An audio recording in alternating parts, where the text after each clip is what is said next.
There is a particular kind of technological arrogance that software architects develop over long careers.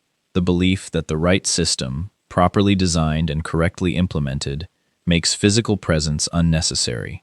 You build the architecture. You monitor the dashboards. You read the outputs. You trust the data.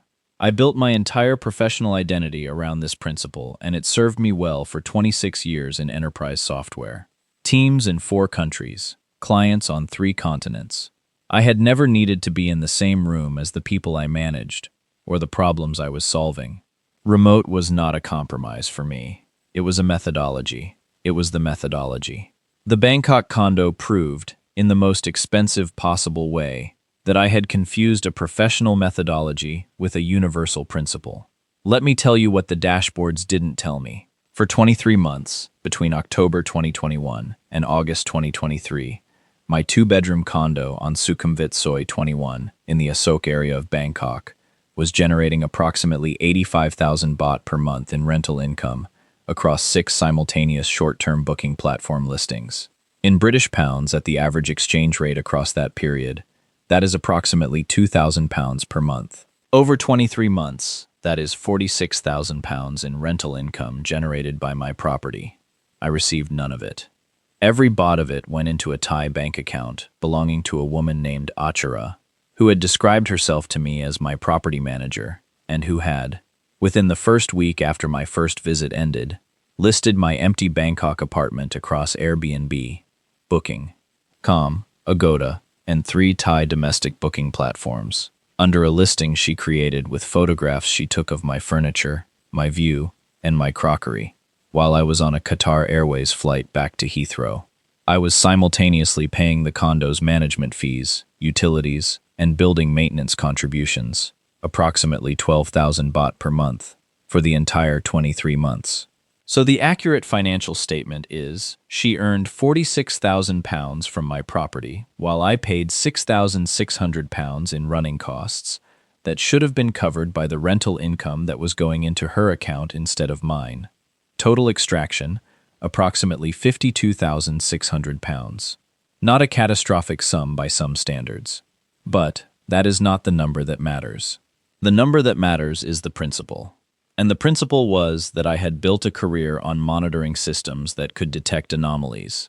And the anomaly that sat in my Bangkok apartment for 23 months producing clean, consistent income for someone else was invisible to me, because I had never thought to build a monitoring system for my own life. I am 59 years old. I am a software architect with 26 years of experience designing distributed systems for financial institutions. And I was comprehensively outmaneuvered by someone who understood, better than I did, that the gap in my system coverage was the gap between what the dashboards showed me and what was actually happening in the physical world. But you have to understand, and I know that's not how these stories are supposed to start, but it's where I need to start. You have to understand what made the arrangement seem like it was working, because that's the part most people don't think about. The failure mode I experienced wasn't the sudden, obvious failure that generates immediate signals. It was the silent failure. The one where everything looks fine from the monitoring layer because the monitoring layer is itself compromised.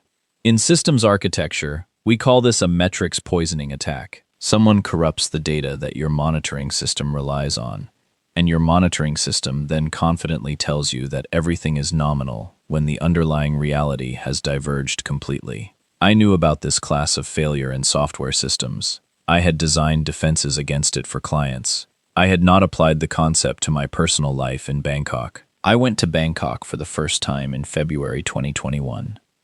This was not a romantic trip and was not initially about property.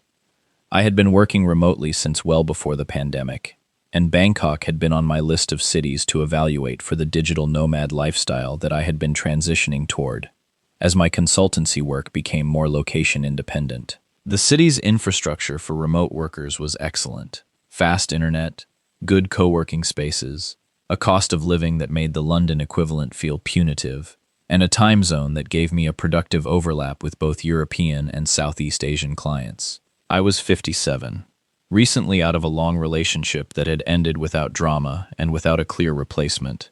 and the idea of spending 6 to 8 months of each year in a city that wasn't London had been gaining traction in my thinking for the better part of 2 years. Bangkok received me with the specific energy of a city that has been optimized over decades for the productive temporary resident. The co-working space I had booked in the Phetchaburi area was well-equipped and reliably connected. The apartment I had rented for the first month in the Asok area, on Sukhumvit Soi 21, had the BTS SkyTrain station 3 minutes from the entrance, a 7-Eleven in the ground floor, and a rooftop pool that I used at 6 in the morning before my first calls of the day, in water that was approximately the temperature of what passes for summer in England. I worked well there. I worked, in fact, better than I had worked in London in several years. The absence of office politics, the lower cognitive load of not constantly managing the visual and social environment of a shared British office, the particular productive quality of working alone in a well-arranged space, with a reliable connection, and a pool view at sunrise. I met Achara in the third week of February, at the co-working space's weekly networking evening, which I had attended with the mild sociability of a man who understood that isolation was counterproductive for a knowledge worker, and who had trained himself to show up for the social events, even when his instinct was to keep working. She was 26, worked as a coordinator for a short-term rental management service that handled apartment listings for foreign property owners across several Bangkok buildings, and was at the networking evening because the co-working space had a partnership with several of the same landlords her company served. We talked for about an hour about the Bangkok property market, specifically about the opportunity for foreign nationals to purchase condominiums on a freehold basis, which is the specific property type available to non-Thai buyers, and she was knowledgeable in a way that was directly relevant to the question I had been considering since about my second week in the city. The question was whether to buy rather than rent. The arithmetic was not complicated. My monthly rent for the Sukhumvit Soi 21 apartment was 35,000 baht. A comparable condo in the same area could be purchased outright for approximately 5.5 to 6 million baht, which at the February 2021 exchange rate was in the range of £130,000 to £145,000. The monthly running costs of ownership, management fees, building services, utilities, would be less than the rent I was currently paying. If I was going to spend 6 to 8 months per year in Bangkok for the next 10 to 15 years, the purchase made clear financial sense. I had the capital, having converted a proportion of my tech consultancy earnings into investments that had performed reasonably well over the preceding decade. I had the risk tolerance. I had the spreadsheet already built, because that is what I do when I am evaluating a decision. I build the model and run the scenarios. The model said buy. Achara told me, over that first conversation and 2 follow-up coffees in the first week of March, about the management services her company offered. For a monthly fee, they would handle everything: building management relationships, maintenance coordination, utility management, and short-term rental listing when the owner was absent, listing the property on platforms, managing the bookings, handling guest communications, managing cleaning between stays, and remitting the net income to the owner after their commission. She said a well-located 2-bedroom in the Asok area could generate 45,000 to 65,000 baht per month in short-term rental income during peak periods, which would more than cover the running costs and generate a net positive return on the asset even while I wasn't using it. Achara told me, over that first conversation and 2 follow-up coffees in the first week of March, about the management services her company offered. For a monthly fee, they would handle everything: building management relationships, maintenance coordination, utility management, and short-term rental listing when the owner was absent, listing the property on platforms, managing the bookings, handling guest communications, managing cleaning between stays, and remitting the net income to the owner after their commission. She said a well-located 2-bedroom in the Asok area could generate 45,000 to 65,000 baht per month in short-term rental income during peak periods, which would more than cover the running costs and generate a net positive return on the asset even while I wasn't using it. I want to say something about the quality of the conversation that I found compelling, because I think the nature of the persuasion matters to the story. Achara did not use romantic persuasion. She used technical persuasion. She talked about occupancy rate optimization, about platform algorithms, about dynamic pricing strategies that adjusted the nightly rate based on demand signals from competing listings in the area. She talked about the difference between long-stay management contracts and short-stay platform management, about the tax implications for foreign condo owners under Thai revenue law, about the building management company's attitude toward short-term rental activity versus long-term tenancy. This was material I found genuinely interesting, and that I engaged with in the specific way I engage with well-structured technical information, asking clarifying questions, following up threads, applying frameworks from my software work to the property management domain she was describing. This should have told me something. It didn't. Or it told me exactly the wrong thing. It told me that she was knowledgeable and precise, which I read as credibility rather than as competence being deployed strategically. Credibility and strategic deployment are not mutually exclusive. I had encountered enough technically sophisticated adversaries in software security contexts to know this abstractly. I did not apply the abstraction to the specific person I was talking to. I had one conversation with a potential skeptic before signing the management agreement. Rob, the British expat I had met briefly at a co-working space event, mentioned, when I told him I was buying in the Asok area, that he had heard mixed things about the management company Achara worked for. He was vague about it, said he couldn't remember the specifics, said it was probably nothing. I asked him to clarify. He said he'd heard from someone in the building management network that there had been some issue with a property owner's rental income not being properly remitted, but he wasn't sure of the details or whether it was the same company. I noted this. I decided it was probably a different company with a similar name, or a specific incident rather than a pattern, or simply imprecise information about a competitive market where operators talked about each other. I did not call the building management office. I did not ask Kun Wichai to investigate the company's operating history. I signed the management agreement in April 2021, 3 days before I bought the condo.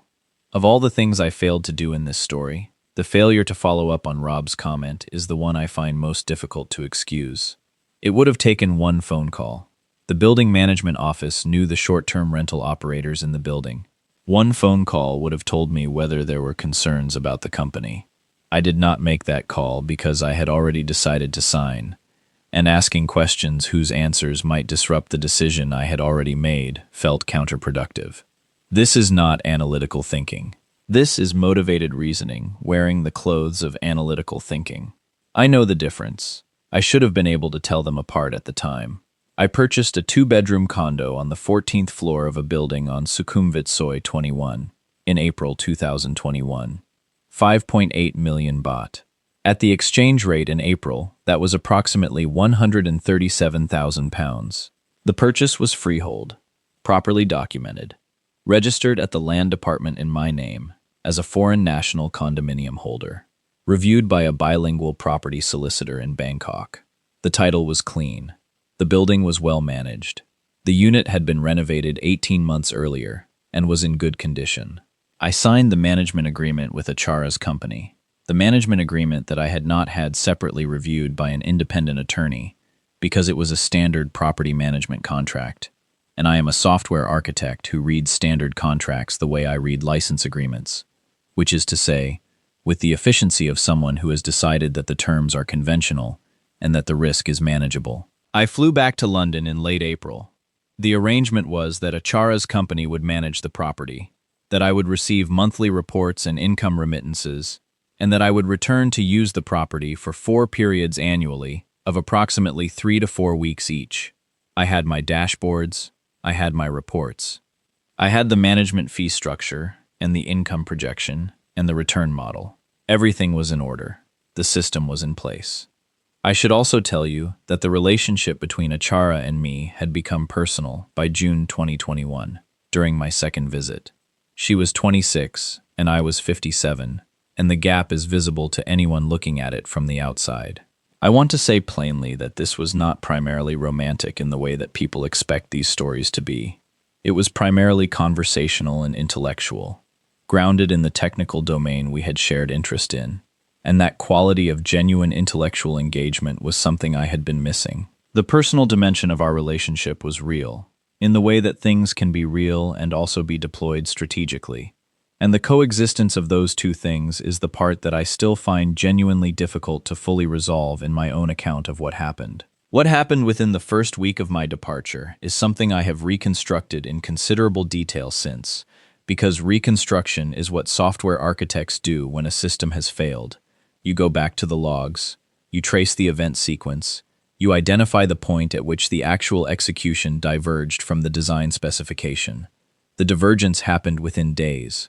Achara listed the condo on 6 booking platforms using her own account credentials, not through her management company's systems, with a daily rate of 2,800 to 3,500 baht depending on the season and the booking length. She created the listing using photographs she had taken during the inspection visits we had done together in March and April. The listing described the property accurately: the building, the floor, the furnishings, the amenities, because there was no reason to describe it inaccurately when the property itself was legitimate. The fraud was not in the product. The product was real. The fraud was entirely in the financial routing. The monthly reports she sent me described the property as empty during my absences. Periods of quiet, she wrote, were normal given the seasonality of the Bangkok short-term rental market, and she was actively managing the listing readiness for when market conditions improved. She sent the reports with the professional precision of someone who understood exactly what I would be looking for in a data format, and who understood that data, presented in the right format, creates its own credibility. I was paying her management fee every month for a service she was describing as ongoing active management of a property that was generating no income. She was collecting the income from the same property on separate platforms, maintaining separate guest communications and booking records, and banking the proceeds in an account that had no connection to the management service agreement I had signed. The 48-hour clearings were, looking back, a masterwork of operational planning for someone running this kind of scheme. 48 hours before each of my 4 annual visits, she would close the active bookings, communicating to any guests with stays that crossed my arrival date that the property had been double booked, offering refunds through the platform, absorbing any platform penalties as a cost of operation, and restore the apartment to unoccupied condition. Fresh linen, the removal of any guest items left behind, the deletion of the platform calendar blocks during my stay period. By the time I arrived, the property looked exactly like a property that had been sitting empty and well-maintained in my absence, because that is what it looked like to me from the monitoring layer. The monitoring layer showed me an empty apartment, and the monitoring layer was correct.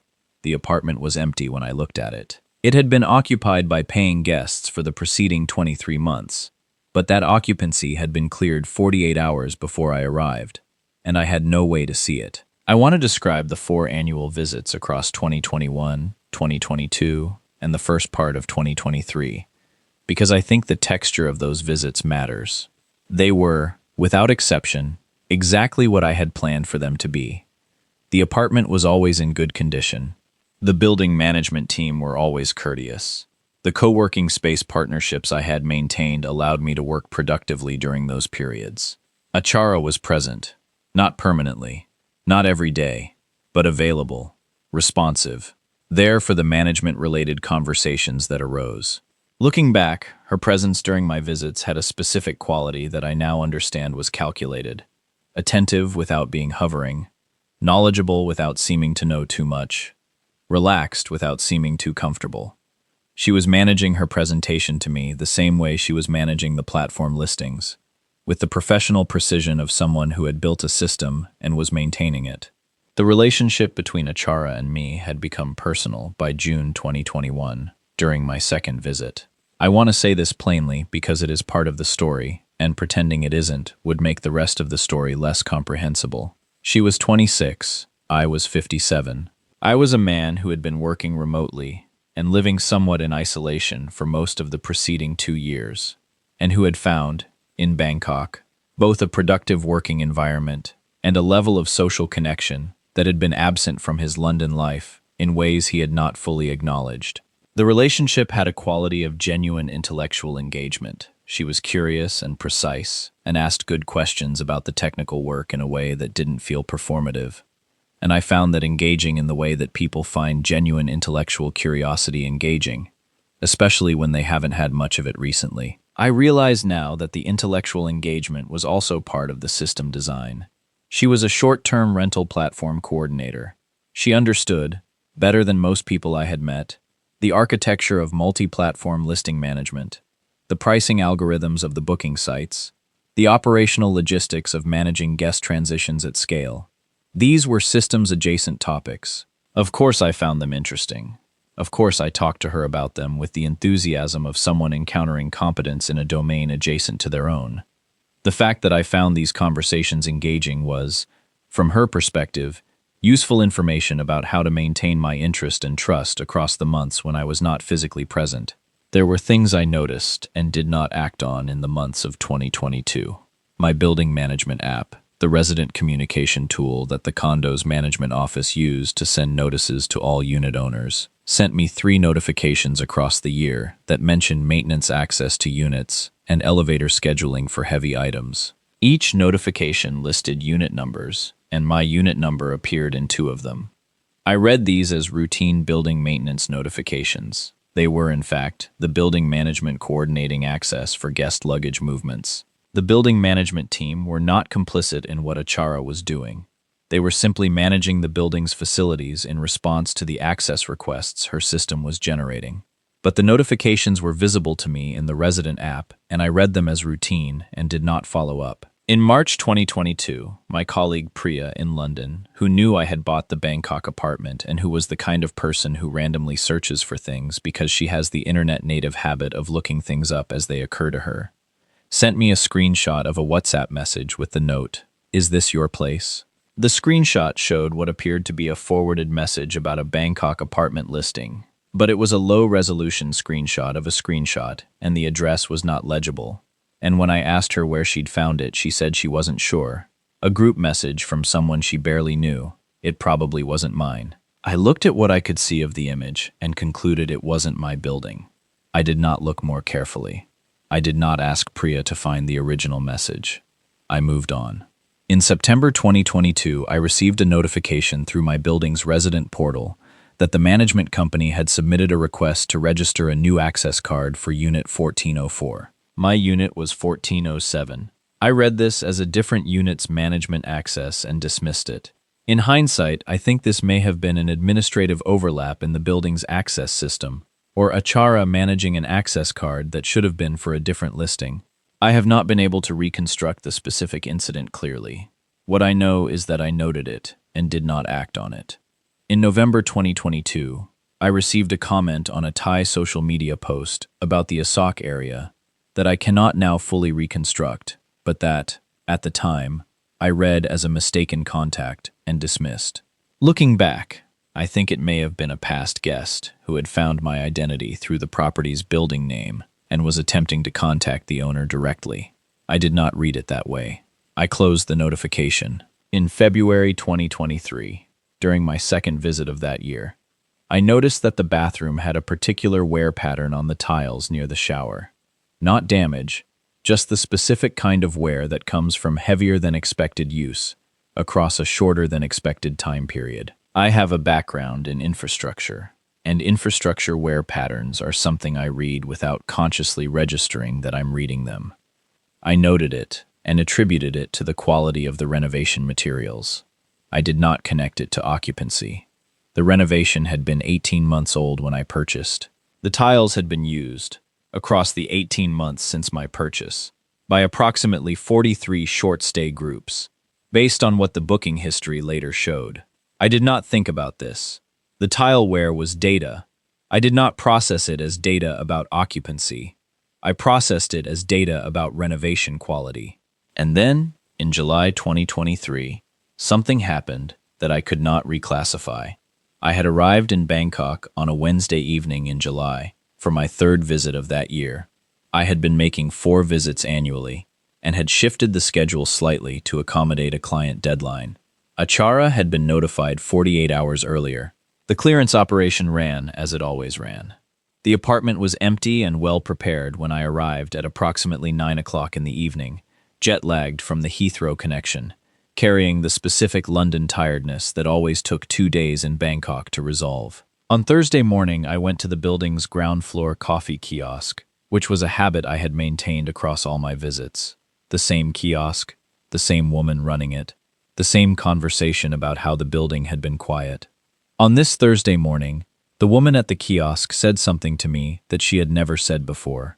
Her English was limited but functional, and what she said was, "Your apartment very popular. Many people come." She said it with the pleasantness of someone making conversation, not with the implication of accusation, and she had moved on to making my coffee before I had processed what the sentence meant. I stood at the kiosk for what felt like a long time but was probably about 15 seconds. Then I asked her, "What do you mean many people come?" She said, and again, her English was limited, so I am giving you the substance of it as I understood it, that she had noticed over the past many months that my apartment had guests, different people, every few weeks. She said she had thought I was renting it out, which was common in the building. She said one of the recent groups had left a food delivery bag on the lobby floor, and she had disposed of it. She said all of this pleasantly, and without any sense that she was delivering news.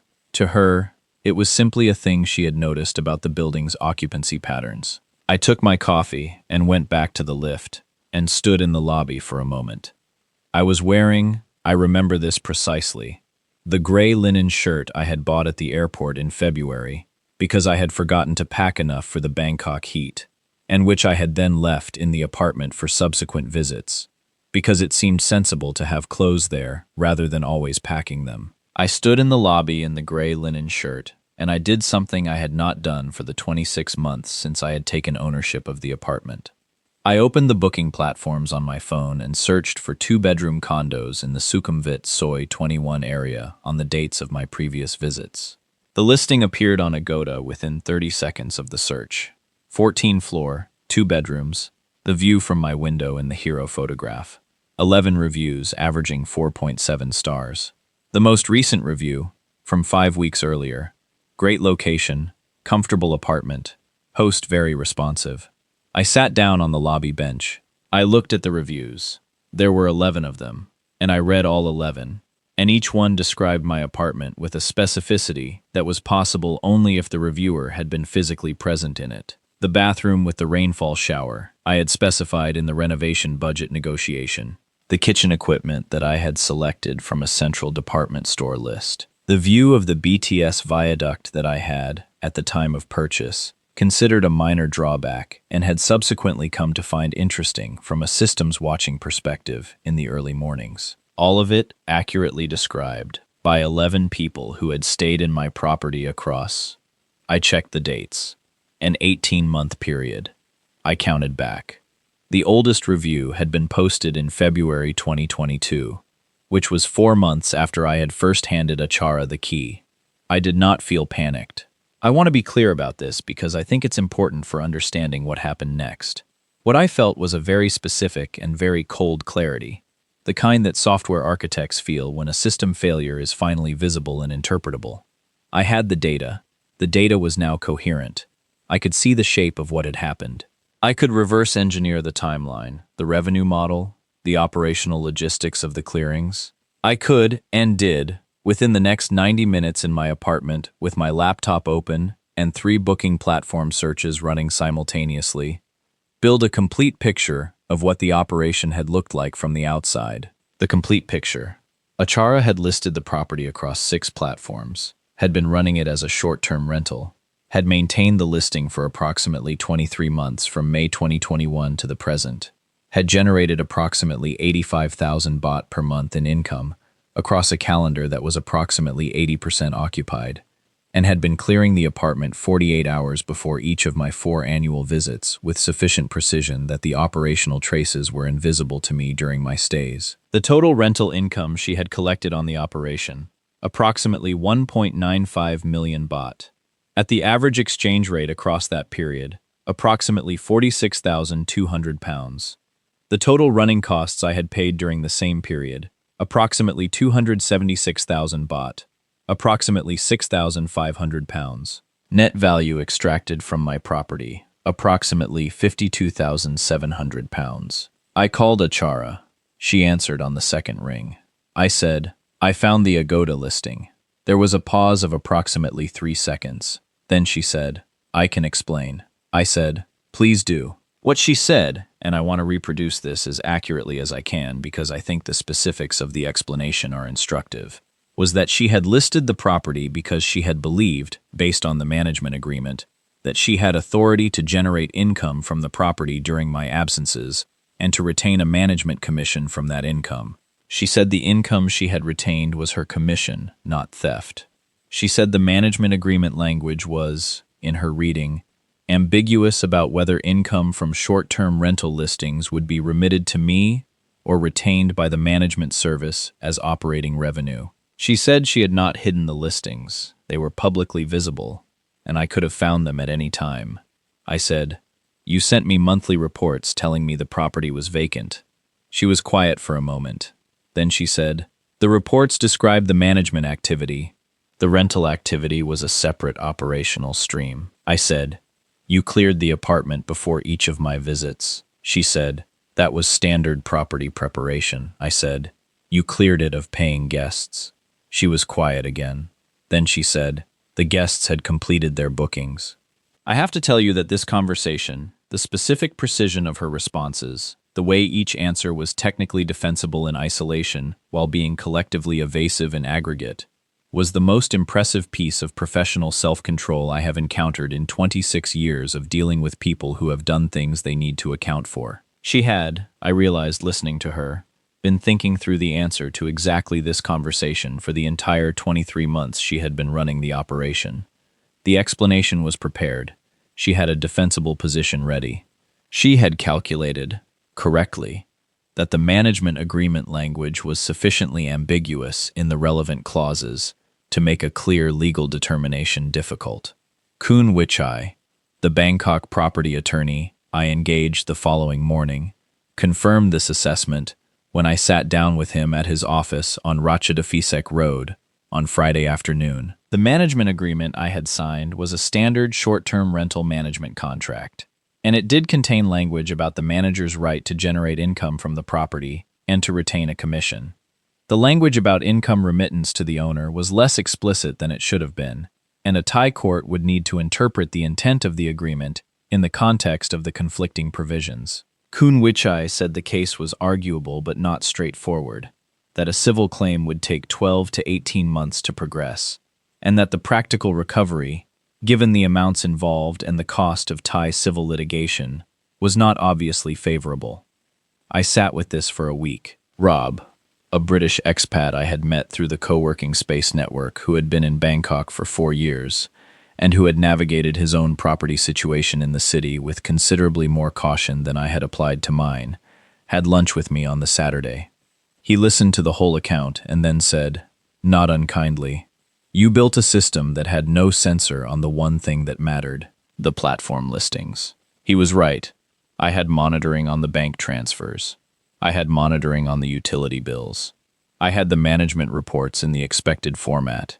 I had not, once, across 23 months, searched for my own property on any of the booking platforms where it was visible. It would have taken 30 seconds. I had not done it because I had not thought to do it, because the system I had designed did not include that check, because I had made the fundamental error of trusting the data source rather than going to an independent verification. Rob said, the external audit for property management is the same as the external audit for software. You can't verify the monitoring system using the monitoring system. I knew this. I had known this for 26 years. I had not applied it.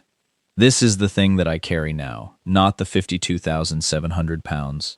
The 52,700 pounds is money, and money is recoverable over time. But the professional and personal humiliation of having failed to apply the most basic principle of systems verification to the most basic system in my own life. I did not pursue the civil claim. The cost-benefit analysis was clear and negative, which is the kind of conclusion a software architect can reach without great anguish, even when the outcome is unwelcome. I had Kun Wichai write a formal letter to Achara and her management company, outlining the issues and requesting an accounting and settlement discussion. Her response, through her own attorney, was to reiterate the management agreement interpretation and decline the settlement discussion. I noted the response, I filed the correspondence, I moved on. The condo is now managed by a different firm, engaged through a reference from Rob, with a management agreement that Kun Wichai drafted from scratch, with explicit provisions on income remittance, explicit prohibitions on undisclosed listing activity, and a quarterly reporting requirement that cross-references platform search results against the manager's own activity reports. The monitoring layer has been redesigned. The data sources are now independent of each other. There is an external audit built into the quarterly cycle. The system is the system it should have been in April 2021. I am still using the condo. I am still going to Bangkok 4 times a year. The income from the properly managed short-term rental, which actually remits to my account now, covers the running costs and generates a modest net positive. The asset performs as the model projected in February 2021. The model was right. The implementation was wrong. These are different categories of failure, and it matters to be precise about which one occurred. Here is what I know, in the specific technical vocabulary of someone who builds systems for a living. The monitoring layer is only as reliable as the independence of its data sources. If the entity you are monitoring controls the data that your monitoring system reads, the monitoring system cannot detect fraud by that entity. This is not a theoretical vulnerability. It is the vulnerability I experienced. The monthly reports Achara sent me were the only data source I was using to monitor the property's occupancy status. She controlled those reports. She reported what she needed to report. The check I needed was an independent data source. In this case, a monthly search of the major booking platforms for any listing that matched my property's address and description, that she could not control and could not manipulate. This check would have cost me 5 minutes per month and would have detected the listing in May 2021, 1 month after I handed over the key. For any property you own and manage remotely through a third party, build an independent verification routine that is not dependent on data supplied by the managing party. At minimum, search the major short-term rental platforms monthly for listings that match your property's address, building name, or floor unit description. Set up Google Alerts for your building name combined with the booking platform names. Ask your building management office, separately, directly, not through your property manager, to notify you of any unusual access patterns or guest movements. These are 5-minute tasks. They are the equivalent of the external audit that any competent systems architect builds into a monitoring framework. They cost nothing except the discipline to perform them. The second thing, read the management agreement with the same attention you would give a client contract, not with the efficiency of someone who has decided the terms are conventional, with the line-by-line attention of someone who understands that the specific language around income remittance, listing authority, and reporting requirements is the language that determines whether you or your manager keeps the rental income from your property. If you are not a lawyer, engage one to review it. The cost of a 1-hour attorney review of a property management agreement is a fraction of the cost of the failure mode I experienced. The third thing is harder to say because it is about me rather than about systems. I had applied the remote management methodology to my personal life as though the personal context had the same properties as the professional context. It does not. In a professional context, the people I manage have institutional accountability structures, performance agreements, and career incentives that align their interests with accurate reporting. In a personal context, a property manager who is also someone I was personally connected to, those accountability structures did not exist, and the interests were not aligned. The remote management approach requires aligned interests or robust independent verification. I had neither. The failure was predictable. I had the analytical tools to predict it. I did not apply them. I am 59. The condo is mine. The capital is largely intact. The loss was painful, and the professional embarrassment is worse. But I am in Bangkok for 4 months of the year. I am working well, and the property management system is now correctly architected. The building lobby kiosk woman still makes my coffee at 6 in the morning. She asks how the apartment is. I tell her it is fine. She nods with the satisfaction of someone who has been telling a Farang something he needed to know for some time and is glad he finally understood it. She was right. I should have asked sooner. I want to add one more thing that I have not seen discussed in other accounts of this kind of situation, which is the specific vulnerability of the technically confident person to the class of fraud that operates through data presentation rather than through crude deception. Crude deception is relatively easy to detect because it produces inconsistencies. The story doesn't hold together. The numbers don't add up. The timeline has gaps. Crude deception is the kind of thing that a careful analytical person, reviewing the evidence with appropriate skepticism, can usually identify if they are looking for it. The class of fraud Achara ran on me was not crude deception. It was a data architecture problem. The data she gave me was internally consistent. The reports were professionally formatted and plausible. The numbers were in the range I expected them to be in. There were no obvious gaps or inconsistencies in what she showed me. The fraud was not visible in the data she gave me because the fraud was not in the data she gave me. The fraud was in the data she did not give me. The booking platform records, the guest reviews, the access logs, which existed on external systems that she did not control and that I had not thought to consult. A fraud that operates through data omission rather than data fabrication is significantly harder to detect than one that fabricates. The technically confident person is most vulnerable to this class of fraud because their confidence leads them to look for inconsistencies in the data they have, rather than asking whether the data they have is complete. I was looking for inconsistencies. The data I had was consistent. I concluded the situation was consistent. The conclusion was wrong because the analysis was applied to an incomplete dataset. The solution is to ask, for any system you are monitoring remotely, not just whether the data you have is internally consistent, but whether there are data sources you are not consulting that could reveal information that the sources you are consulting cannot. In property management, the booking platforms are an external data source you control through a simple search. The building management office is an external data source you access through a direct phone call. These are not sophisticated monitoring requirements. They are basic verification steps. They are the equivalent of checking the logs that the monitoring system itself doesn't generate, which is, in systems architecture, always the place where the interesting information lives. The building lobby kiosk woman was an external data source. She was telling me, in February 2021, May 2022, and November 2022, in the various snippets of English conversation we had about how the apartment was doing, that the apartment was not empty. I classified what she said as polite small talk, rather than as a data signal. I should have classified it as a data signal. The data was there. I was not reading it. This is not a Thailand problem. This is an analyst problem. Mine. I am 59. The system is now correctly architected. The condo is performing as modeled. The building lobby kiosk woman still makes good coffee. That, at least, was always true.